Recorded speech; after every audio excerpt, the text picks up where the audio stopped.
All right, today we're talking about cataloging, and we wanted to make this especially pertinent to the library managers. We could have talked a lot about what the catalogers do behind the scenes, but I wanted to make sure this is applicable for the managers so that you are able to get something from this. And then if you have questions about behind the scenes and what Darby and Ashley are working so hard at in their office, you can always ask us or ask Darby and Ashley because not hiding it, I just wanted to make sure you had information you could take from this very specifically. And of course, you can always ask any of us questions. And if you have questions about specific records or specific items that you want to add, I know a lot of you do this already. You submit help desk tickets, which is perfect. Continue to do that. And as you know, Darby and Ashley are really good at getting back to you very quickly. So keep that up. That's awesome. And we also have Darby here with us as well. And Darby, as you know, is one of our cataloger extraordinaire. She's been with us for a while. She's here to help out, and it's awesome. I appreciate both of you coming to help. All right, let's get these slides up and going. So today we're going to talk specifically about item adds, volume control, and we're going to talk about the cataloging sheets. And there's actually a new addition this morning I'll talk a bit about. So for item records, when you're adding an item record, you want to make sure you have as much information in there as possible. And I'm assuming a lot of you already do item adds. The two heads I can see are nodding. It's so tough over Zoom, but to do an item add, it's usually fairly simple. The more information you have, the better. You're going to need the title and author, of course, from the bibliographic record you want to link it to. So you're always going to start with a bibliographic record that's already in the system, and you're going to add to that. If there is no bib record, that's where you can either contact Darby and Ashley by ask@nlls.ab.ca, or, oh, I'm blanking, you guys, fill out a CAT sheet, a cataloging sheet, which I'll talk about at the end. You're going to need all the information that your library requires for the item. So call number, which collection it's part of, shelf location, so where it's going to sit in your library. If there are any fines attached to it, like a fine code, what the loan period is going to be, how many renewals that item can have, who can place the holds, as in, is it going to be loanable outside of Northern Lights? Is it going to be loanable outside of your library? And any other additional notes for contents like contains one sewing pattern, or we talk about damage as well. It came at, two of the pages are folded very badly, or it was returned with a coffee stain that you deem not bad enough so that you would have to remove the book. You're going to keep it in the system. So you're going to want to include all the information you want to attach to that. And sorry, I just want to go back to who can place the holds. I feel like I didn't explain that very well. It's in the bottom right-hand corner where it says request, and there's loanable outside system, holdable, and limit to. And you can make it so that it will go out to other patrons around the system or around track, that people can put a hold on it, or do you want them just to be able to browse it in the library, or you want them to contact you to see if they can take it out? And do you want them only to pick it up at your library? That's totally fair. And it could be loanable to patrons from outside of your catchment area, outside of your library's region, but they still have to come pick it up at your library. Or do you want to limit it to patrons from your library only? As part of track, we ask that you don't do this very often because we're part of a consortium where we all agreed to share our items with each other. But there are some things that you will want to keep close to home, like local reference books or things that are super valuable and could get damaged while traveling. So it's okay to have some things that you pick up only at your library or available only to your patrons. Also, things like instruments, those don't travel well. You don't want to be putting that on van run. So that's something that your patrons only can have access to, or that they have to pick up at the library. To create the item, you're going to start with the bibliographic record. So you'll want to search by the ISBN. And so you want to search by the ISBN, and if not the ISBN, the UPC, because they are item specific. And I'm pretty sure I don't have to tell all of you where to find these items, but in case you're ever wondering, the UPC is the bottom of the book. You'll just have to imagine it. And the ISBN is there as well. So you'll use those to search. Now, sometimes newer ISBNs, they usually start with 978 and are 13 digits long, and UPCs are 12 digits long, but both can work for a search as long as you know the difference between the two. Older ISBNs are 10 digits long, but either way, regardless, the book will say ISBN 978 number, and so on, or ISBN 0385 and on and on and on. So it will say ISBN to help you identify it. And other items like DVDs or even just cake pans and telescopes, they won't have ISBNs, but there might be another number you can search by, or most likely for special things like that, you'll be contacting us to do a special cataloging project for you. Periodicals, they sometimes come with an ISSN, but they can be harder to find. The magazines sort of hide them sometimes, or they're hidden on like the, I want to call it a credits page, but the page with all of the copyright information and the editor information. And so sometimes it's just easier to, sometimes do your best, or you could contact us or find another searchable piece of information that might help you find the specific bib record you're looking for. Clear as mud, everyone? Does anyone have any questions? No, I know this is stuff you guys have probably all been doing for a very long time. Okay. So once you have found the appropriate bib records, you found the record you want to attach your item to, you'll be going through the tools menu to create the item record. I want to point out here, we've run into this a couple times in the last little bit, where when adding an item like a DVD, someone at some point, somewhere in the history, found the, they found like a VHS version and attached the DVD to that. And then it becomes like a small amount of work to separate them. But you just have to be careful and make sure you're finding the same format. It's the same with paperback and being attached to hardcover. You don't really want to do that. You want to make sure you're attaching the same format to the format of the bib record, or the bib records format. I don't know the right way of saying that. So to create the item record, you'll want to go to Tools and look on down to find Create Item Records. There is an icon for it as well. Darby highlighted it. She's the one who created these slides, by the way. I need to give her credit. She did a great job.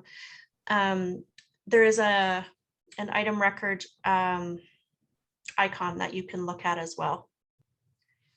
So after you've clicked on Create Item Records, you're going to get a new window called New Item Record Options. You'll be able to add the barcode, the price, and the call number information here. And then you're going to be selecting a template from the drop-down menu. It's going to be initially labeled None, but it will autofill with the rest of the information once you select which template you're going to use. And this all ties back to the collection profiles that we went over with you and that we update every year. If you're wondering why we do this annually, it's to make sure your records will be consistently correct and that we're cataloging them correct and that people will be able to find them quickly. Right now I'm in Polaris. I go through with the remote desktop app. So mine looks a little different than yours probably will. And we're going to look for the bib record I have here in front of me, The Night Circus by Aaron Morgenstern. And we're going to find that.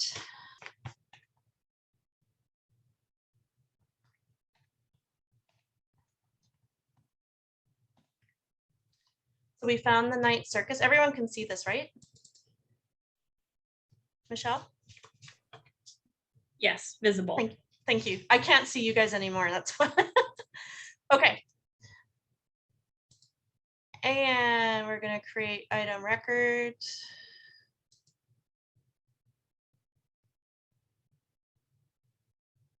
And we're going to wait forever. So it's going to look blank like this, and you'll be filling in all of this information. So your call number, your price. I'm going to leave this in processing for now. And then your template. Sorry, I should not jump so fast. Your template will be down here. Yeah, it's not doing it for me now. Ha, there we go. And you'll choose your template. These are your little collection codes from your collection profile. I'm not going to choose any today, but if you did, your information would automatically populate across the line here. And then you'll want to put your barcode in up top. I think you guys are all good at this. You do it all the time. Yeah, just making sure. All right, so in your new item record window, you're going to have to replace, it's going to pop up and replace the new item record options. And you'll have a chance to make sure everything's correct before you save it and add the item to the system. If you didn't fill in any info earlier, like if you're like me and you have a trigger finger, because I click on the save button all the time or the send button all the time before I'm ready to send something, I don't know what it is. I don't like this about myself. You'll be able to change it in any of these fields right now. So it's a good chance to make sure everything's correct. If your items, if they have multiple things, like if it's an audiobook with lots of discs or a kit with lots of pieces, you're going to want to add the check contents note in the notes and notices menu. And most of them add a pop-up when the item's checked in, and some of these can be blocking pop-ups, so the person won't be able to, the person checking it out won't be able to go through the checkout without hitting OK, so that they have to check, or in theory, they should at least read the note. So the label's automatically going to be generated in the label manager when you create the new item. And if you don't want to use the labels, make sure you clear your label manager, or eventually Polaris will tell you the manager is full. And I believe it fits 500 items, but Darby can correct me if I'm wrong. Joanne? Yes. Naomi has a question about printing labels. Oops, 1 second. About printing. Oh, geez. I got Chantel. Okay.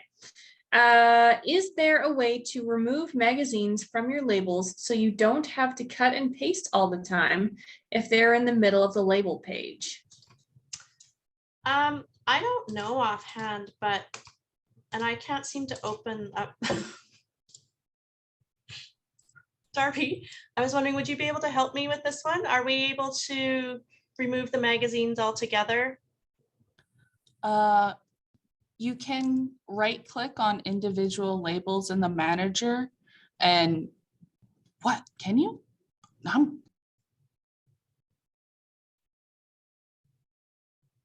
Are you testing it?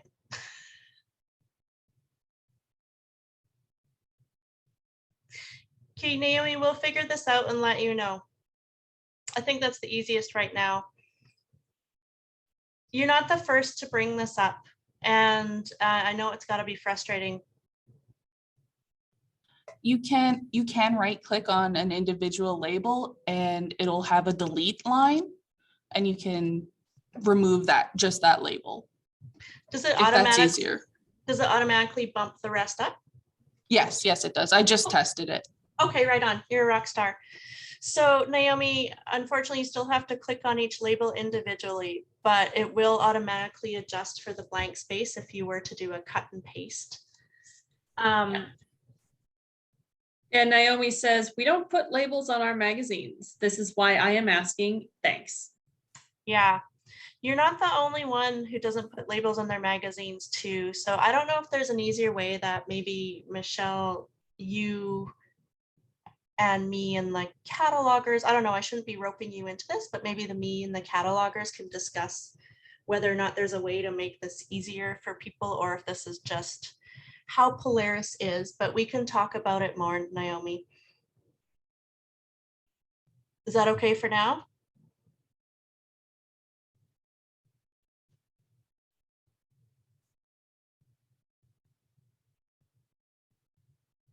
Okay. Okay, right on.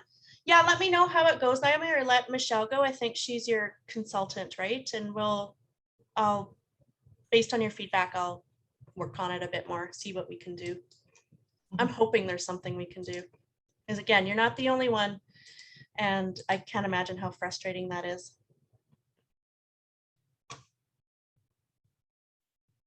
Okay, so blocks, check for content. Darby just included a note here at the bottom where it says blocks library assigned. You want check for contents needed for program, send to cataloging technical services, or C note. That would be the place to add those specific blocks. And again, they should do a pop-up and prevent people from checking things out or in without being able to easily pass the note. Volume control, our favorite. Volume control is super important because this can create, if you don't include the right information in volume control, like if you put basically the wrong information in volume control, it mucks it up, it makes it hard for patrons to place holds. And then if that item's deleted or withdrawn, the holds don't get readjusted. Any holds assigned to that item are just gone. And so it's super important that we tell you how to do this correctly, because right now, and it's not been a huge problem, but the reports can be long. Carrie goes through the volume control reports and actually manually fixes the records. And so, I mean, last week was a short week. There were only 80 records, but she gets over like 150 sometimes. So, and we want to make it so your patrons don't lose any holds or things don't get mucked up, or that they're prevented from putting holds on things. So what happens with volume control is that it works when you add information to the volume field, which is clear as mud right now. It should only be used for periodicals and splitting television series. That's it, nothing else. It shouldn't be used for book volumes. And because it does force the patron to choose a specific volume when placing a hold. So yeah, only items with that volume can fulfill the hold. And then it stops other libraries from being able to circulate it properly. Basically, Polaris is a bit picky. So the volume control on the item record, when you open a normal item record, it's basically, I don't know, at the top in the middle, sorry, at the bottom in the middle, and it's clearly labeled volume. I think you've probably all had some experience with this. And what it does is when you open it up and track, when you open that item up and you place request, it's going to say, please select and request a specific volume by clicking one of the icons in the where is it selection and the where is it section below. This can be handy, but again, it can be quite mucky.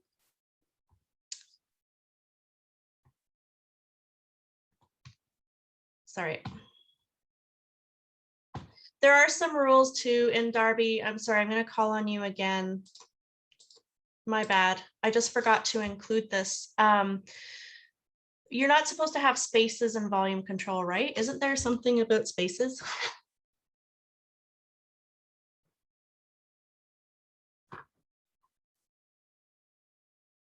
Did I lose Darby? There's a chart, Joanne, that was sent out to the managers. I can't remember if they emailed it or sent it in Van Run, that had the specific ways to fill the volume fields out. And Right it's the on. one, it's the one you got in front of us right now. Okay, so I didn't have that chart until this very moment. I apologize, everyone. So basically, you're going to want to copy all of these specifically. You're not going to want to veer away from what's listed in this chart. And again, they're very clear, like don't use the volume control for combo packs. And it's okay to have a space with disk set, but I know Carrie, was telling me not to use spaces otherwise. And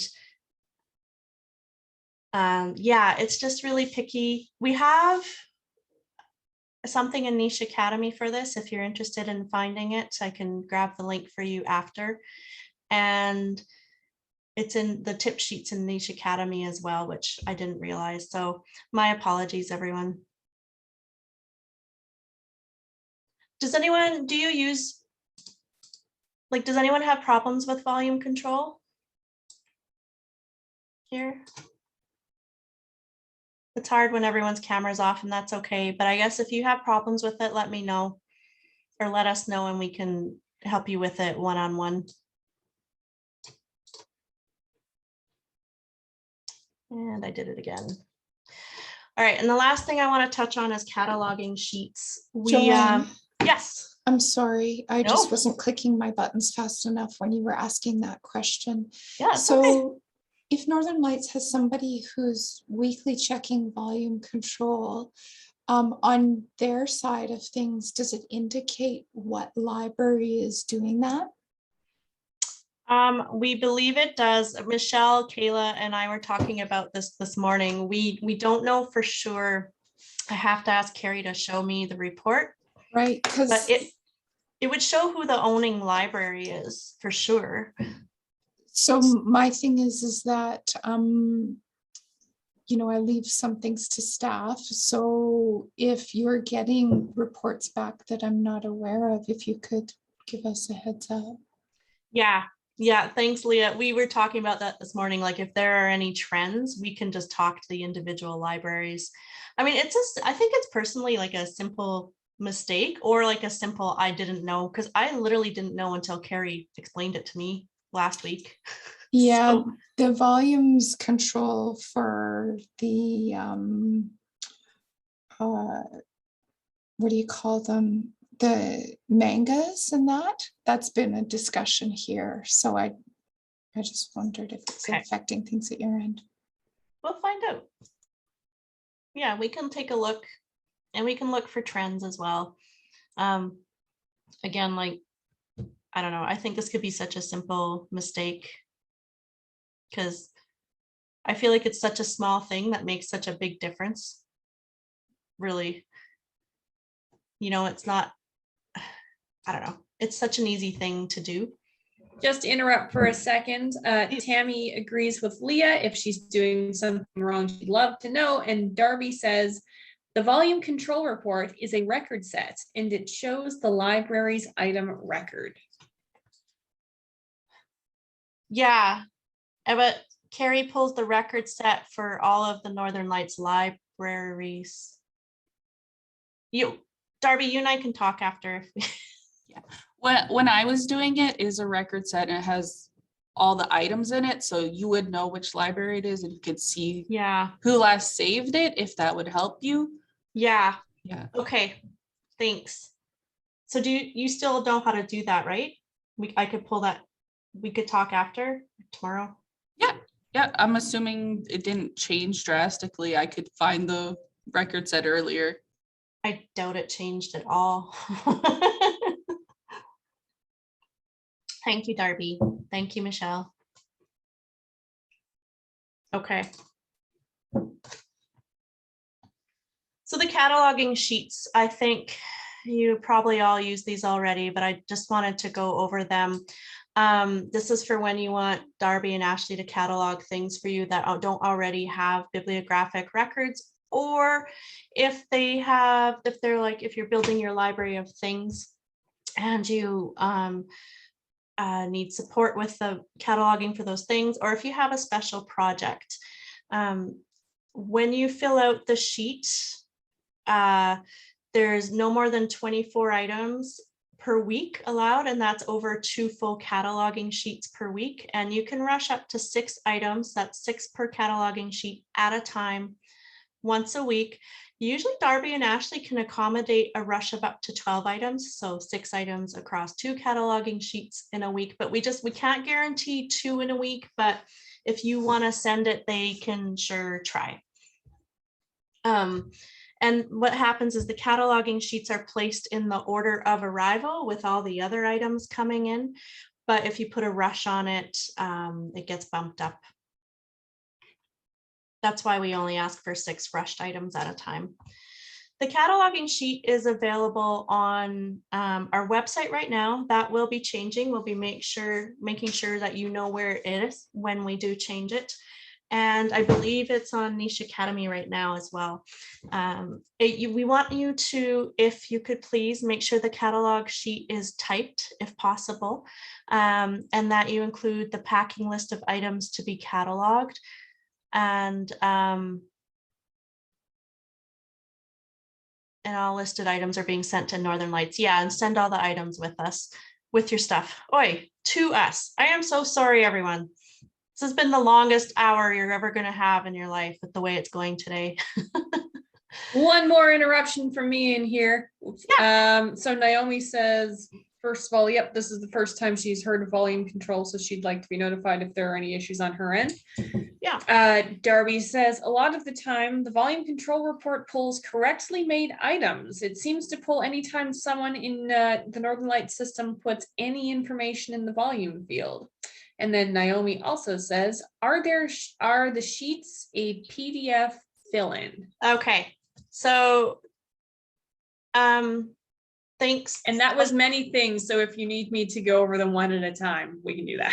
That's okay. And Naomi, yeah, we'll contact you if there is a problem. If you need any more help with the volume control, let us know and we can go through it with you again, because I went through it kind of quickly, but maybe we could pull up an item that you are trying to catalog that would have volume control, and we could do it together virtually. And that way, maybe, we can make sure, we can make sure it's going well for you. Darby, yeah, the volume control pulls correctly made items that anytime someone uses something in the volume field. So that's good news then, because the long reports that Carrie's been getting, that doesn't mean or the long record sets that Carrie's been getting, it means she probably doesn't have to fix all of them, but she does have to go through each of them. And are the sheets a PDF fill-in? I don't think they are. And I was thinking about that, Naomi, as I was saying it out loud.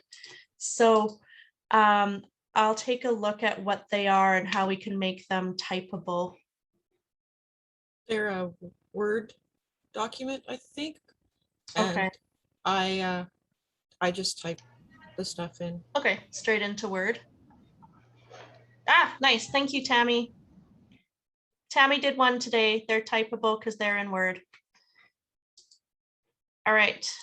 Excellent. Thank you, everyone. So you want to make sure all your items have been properly stamped by your library, so that if something goes amiss, awry, we can make sure they get back to you, or they get cataloged correctly. And you want to make sure you have all the information we ask for. So the title, the barcode, and then the collection as per cataloging profile. It's the third column or the middle column. You want to put that in because that's how we know where, according to your collection profile, we are to put it. So again, it goes to the right spot in the library. You get the right spine label. And you want to make sure you put in the cost of the item too, because ultimately it's going to add to the value of your collection, and you want to make sure that's accurately reflected on the record.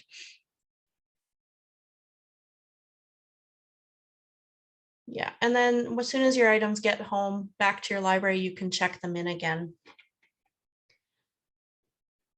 Okay. That was a thoroughly confusing presentation by me. Do you guys have any questions? Sorry, Joanne. Yeah, I do. Okay, Yeah. so Scholastic.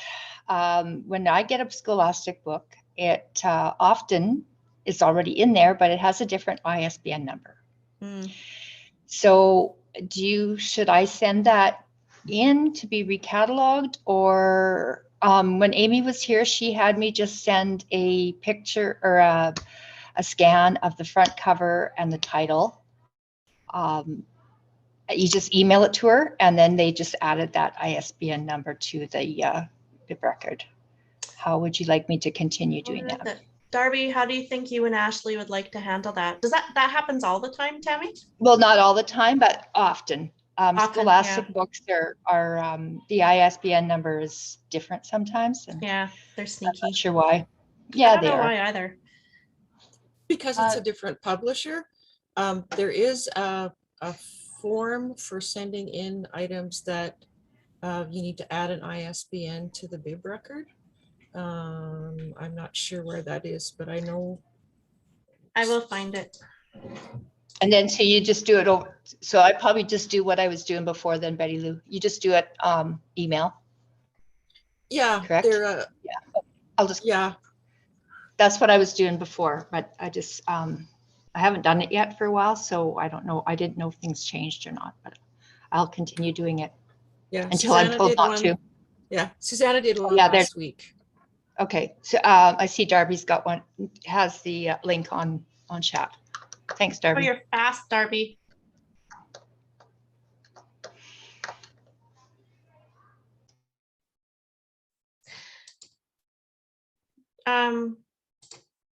Sorry.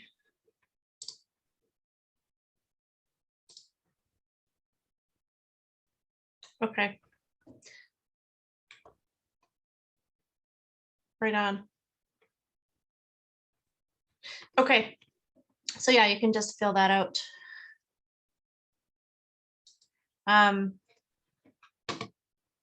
forgot to mention too, if your library has, if you are cataloging things to add, like musical instruments, telescopes, cake pans are quite popular right now. The catalogers are coming up with a special sheet for which that will collect information on the items you want cataloged, and it'll collect very specific information. Some of it's a little different, and we'll need you to fill that out with the items, or depending on the size of the items and how many, you may not have to send them in. Also,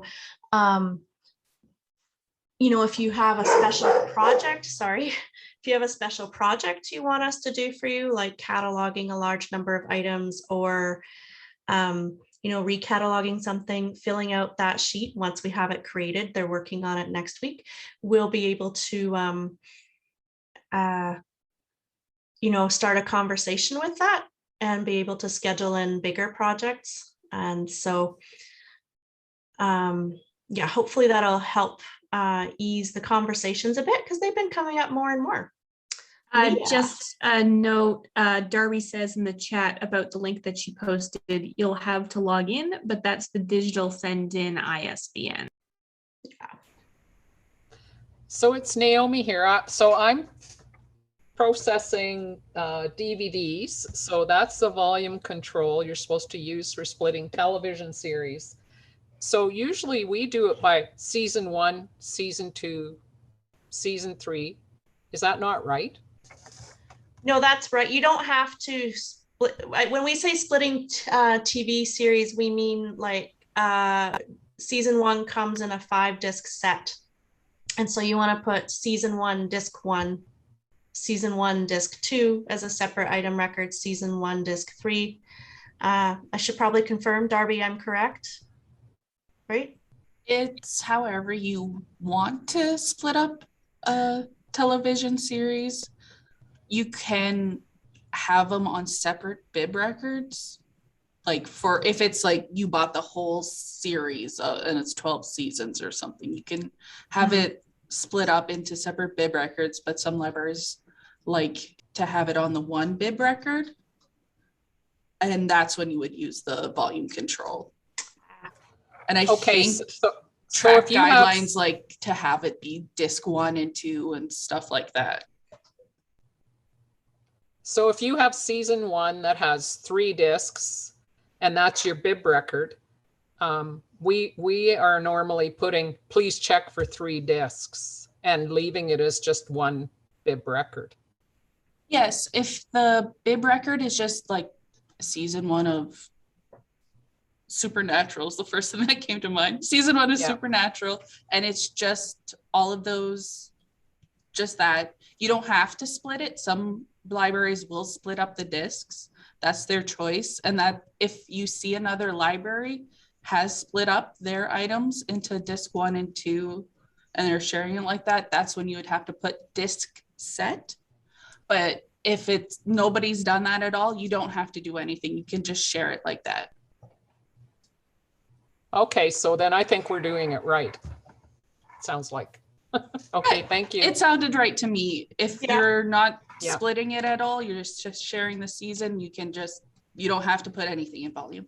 Yeah, okay, thank you. Yeah, volume control you don't really need unless, very specific situations. I'm so helpful that way, I know. And Leah has her hand up. Okay.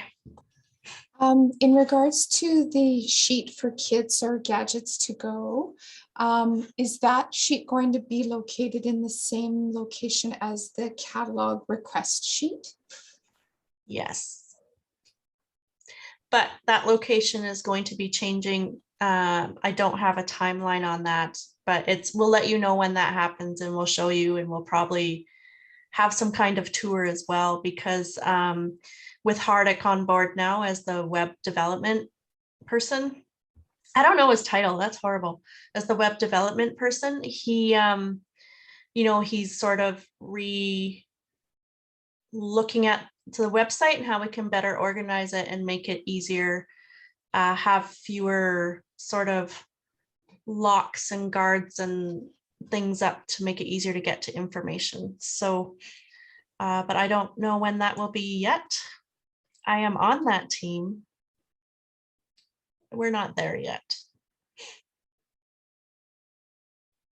So we'll let you know, and we'll announce when that sheet comes out and how you can use it and how to fill it out. Just to formalize it a bit, because a lot of people are having libraries of things, which is super great. But then we have people contacting us wondering how to catalog cake pans, or again, musical instruments are the two that come up and come into my mind all the time. And so how can we make this easier for everyone? I'm hoping by my collection development webinar in a couple of weeks, we'll have it, but I'm not guaranteeing that yet. Thank you.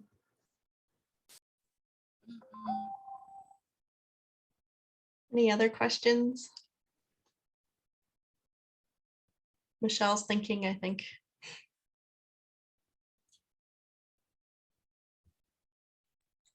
Just waiting to see if anything comes up in the chat. Ooh. Giving people a few seconds to type things out. I know I'm not that fast when I'm typing. When I try to type fast, just because I feel pressured, I just make a million mistakes. Yeah, I'll mute this before I.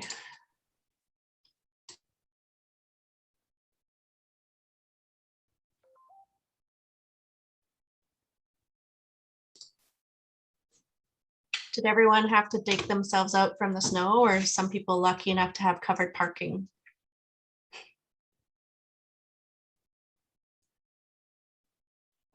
No, we dug out. Yeah, But we did too. Yeah, on Tuesday, I got 2 miles from home and turned around and came back. Yeah. Yeah, it was Tuesday was harsh. It was awful. Like in like a lion, hey. Naomi says she's got a garage, but lots of snow in the driveway. She had to dig out about 8 inches of snow. And then Melanie dug out the home and the library. The library. Oh my goodness. Yeah. And for some reason, my son and daughter-in-law didn't have any sympathy for me and from Egypt. They said they're not really jealous. I know. That's exactly what I said, Michelle. Well, they They better said be keep on hosting. shoveling. They better be hosting you for Christmas. No, they'll be gone. They're gone for a year. So, but they better bring me something nice. Yeah. No, but they should bring you out to Egypt for Christmas. Yeah, exactly. You know, I used to love the idea of Egypt, but I don't know why, but it scares me a bit more now. I don't know if it's just like bad news coverage. Thanks for coming, Leah. Let us know if you have any questions, please. Well, there have been a few revolutions there in between when we were kids and now. Yeah. Yeah. But I mean, I idealized it when I was a kid. Like when I was in grade 3, I loved Egyptology, including mummification and It's the pretty process. cool. It is, but I was like an 8-year-old doing I did a presentation on the hooks they used. Oh, wow. Actually, they said they saw a mummy in Turkey when they were in Turkey. That's where they saw the mummy. Oh, yeah. So. 8-year-old Joanne would have been so excited. But I know it's not like that anymore. Yeah. Well, okay. Do we have any other questions about volume control, item ads, or the other fun stuff? Nothing has popped up in the chat. Yeah. Again, if you have any questions, just let us know, or if you're curious about how the rest of the process works, feel free to ask, and we can tell you, what Ashley and Darby do. We ask that you don't do the bibliographic records and all that official stuff, but Track has yeah. I get those boxes from Smart Apple and whatever. And when I get the invoice, they always ask me if I want the MARC records. And I'm kind of like, I don't know. I think Northern Lights probably already gets them, but I don't know if I should say, yeah, send them. Darby, do we want the MARC records? If you want to get them for us, that's always helpful. I think specifically Smart Apple, the items that come to me are other libraries might have gotten the MARC records already, so they're not hard to catalog. Generally, there's some information in the system, or there's easy records to find. So that's up to you if you want to forward that on to us, and then you wouldn't have to send it in, so you can clean up from there. Yeah, we generally do most of our own cataloging for those anyway. We might not this time because I got 3 of them, but it's about right. Yeah, and the deadline for spending your allotment is coming up December 3rd. I'll be sending out an email, but if you could try and get that spent. If you need any help with that, feel free to contact Diane and your consultant, and we can talk about it and help you identify ways if you're having problems finding ways to spend it. There are other ways. And yeah, it's just the year's coming, it's ending soon. So crazy. No more questions?